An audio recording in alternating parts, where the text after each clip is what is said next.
d'olive.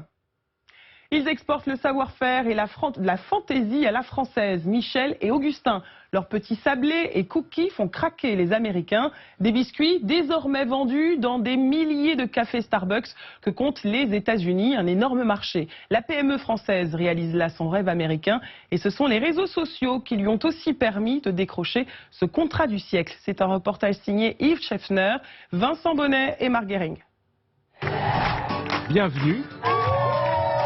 Bienvenue chez Michel et Augustin. Un monde sucré, croustillant, où les clients sont accueillis par des salariés en liesse. 3, 2, 1. Surprise, ici les soirées portes ouvertes ont la même ambiance que les boîtes de nuit. Un univers créé par deux amis, Augustin et Michel avec nous. Michel et Augustin, deux associés à qui tout semble réussir et qui, vous l'avez compris, savent aussi bien communiquer que cuisiner. Nous voici dans l'arrière-cuisine des deux compères. Aujourd'hui, ils testent de nouveaux gâteaux. Regarde là, c'est quand même super. Une dégustation qui se déroule à la Bananeraie, le quartier général, à Boulogne-Billancourt, en région parisienne.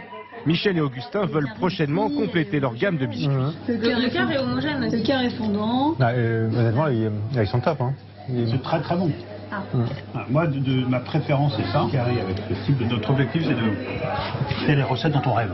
C'est que les premiers consommateurs de ce que l'on fait ici avec Dorothée, Marion, à la Bananeraie, c'est de se faire plaisir et remettre la qualité au cœur de nos préoccupations. Parmi les nouveautés validées aujourd'hui, des cookies. On retrouve les odeurs qu'on cherche, c'est-à-dire le beurre, et on retrouve un chocolat coulant qui est le petit élément qui change, donc ça c'est sympa. Une recette qui marche. Les deux fondateurs ont dépassé les 40 millions de chiffres d'affaires en 2015, 35% de croissance. Et ce matin, les caméras se bousculent pour les rencontrer. Le plus grand réseau social au monde, Facebook, est venu filmer pour raconter leur histoire. Il y a une forme de reconnaissance de dire l'histoire est réutilisée par Facebook ou peut être une espèce de témoignage de comment une petite entreprise utilise les réseaux sociaux. Alors comment ces deux amis ont-ils réussi à imposer leurs biscuits, certes garantis pur beurre, mais en moyenne 20% plus cher dans ce secteur réputé ultra concurrentiel? Pour le comprendre, il faut revenir à leur début, dans la cuisine d'un appartement, où les deux complices se sont lancés un pari fou. Il y a 10 ans, les deux cadres lâchent leur emploi pour créer leur entreprise et vendre des biscuits.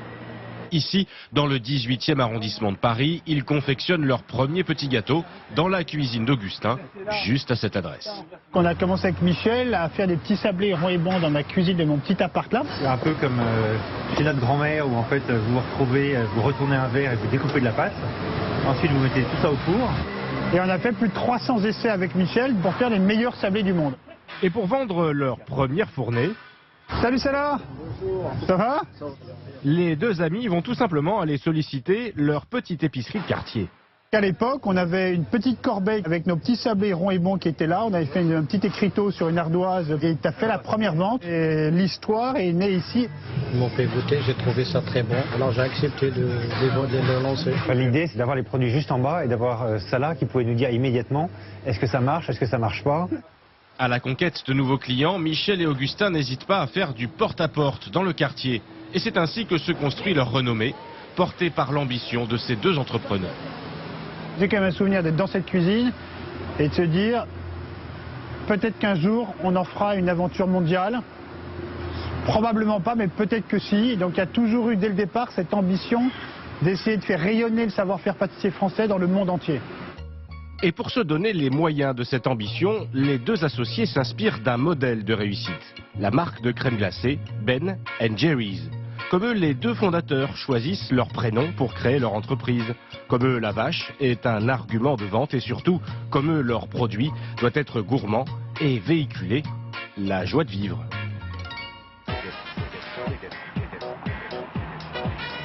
La méthode a fini par payer. En juin dernier, les deux Français décrochent le contrat du siècle aux États-Unis. La chaîne de café Starbucks a en effet décidé de référencer les gâteaux Michel et Augustin dans tout le pays. Ils nous ont déployés dans 415 Starbucks, tout Manhattan, Brooklyn, Philadelphie, Indianapolis, qui sont un peu des villes pilotes pour eux au niveau national.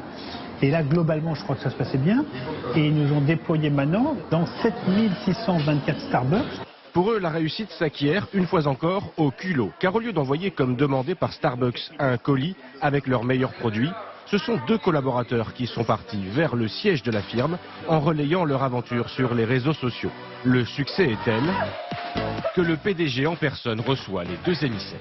I am amazed that you are in Seattle, and I'm so proud of you to come all the way from Paris to Seattle to meet me and talk about your product and your cookies. We're proud to announce that next week in the United States and in the UK and in France, we will be launching Michel and Augustine cookies. Avec cette aventure américaine, les points de vente ont doublé et il a fallu multiplier par 14 la ligne de production des sablés Made in France. Et le duo ne compte pas s'arrêter là. Il inaugure à New York ce mois-ci une filiale, une bananeraie dans leur jargon. Une bananeraie, c'est un lieu de vie qui est très, très ouvert, très joyeux. Et l'étape d'après, c'est sans doute une bananeraie plus grande, une bananeraie sur la côte ouest, une bananeraie au Canada. Donc l'idée, c'est un peu le cœur nucléaire de l'aventure Michel et Augustin. C'est donc avec des objectifs plein la tête qu'Augustin s'est installé 1 an ou 2 à New York. Le temps de faire prospérer leurs affaires aux États-Unis, avec toujours l'envie et le rêve d'agrandir leur part du gâteau. Mardi Gras et son cortège.